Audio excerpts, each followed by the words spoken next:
வணக்கம் நண்பர்களே, அனைவருக்கும் இன்னைக்கு காலை வணக்கம். நம்ம ஞாயிற்றுக்கிழமை இன்னைக்கு கொஞ்சம் ரிலாக்ஸாக வீட்டில் தான் இருக்கிறோம். வெளியில் போகிற வேலை எதுவும் இல்லை. அதனால் சிம்பிள் பிரேக்ஃபாஸ்ட்டு.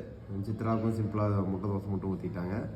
அதனால் மத்தியானம் சித்ராவுக்கு ஒரு கிடாக்கறி இருக்குது. மத்தியானம் எனக்கு பார்த்தீங்க அப்படின்னா பழைய சோறு வச்சுருக்கேன். ஸோ அதுதான் இந்த முட்டை பொரியல் வேறையாமா. ஸோ இதுதான் எனக்கு மத்தியானம் லஞ்சு. அதனால் இன்றைக்கி கொஞ்சம் சிம்பிளாக தான் பிளான் பண்ணியிருக்கோம். ஏன்னா நம்ம வழக்கமாக கொஞ்சம் ஹெவியாக தான் சாப்பிட்றோம்.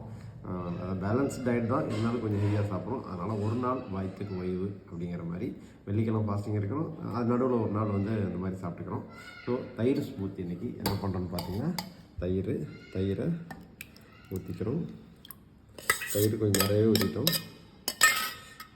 இதோட பார்த்தீங்க அப்படின்னா கொஞ்சம் பேரிச்சம்பழம், பாதாம், கொஞ்சம் முந்திரி இதெல்லாம் வச்சுருக்கோம். ஸோ இதெல்லாம் போடுறோம். இதில் நிலக்கடலை இருக்குது. நிலக்கடலை தோலோடு தான் இருக்குது. தோலோடு அப்படியே போட்டுரும். கொஞ்சம் தான் இருக்குது. அந்த தோலையும் சேர்த்து சாப்பிட போகிறோம். ஓகே, அது என்ன அப்படின்னு பார்த்தீங்கன்னா, நிலக்கடலை கொலஸ்ட்ரால்னு சொல்லுவாங்க நிறைய பேர். கண்டிப்பாக இல்லை, இது குட் கொலஸ்ட்ரால் தான். கண்டிப்பாக இது நிலக்கடலை சாப்பிட்லாம். அதே மாதிரி இது நல்ல சோர்ஸ் ஆஃப் ப்ரோட்டீனு, நட்ஸ் எல்லாம் இருக்கிறனால ப்ரோட்டீன்.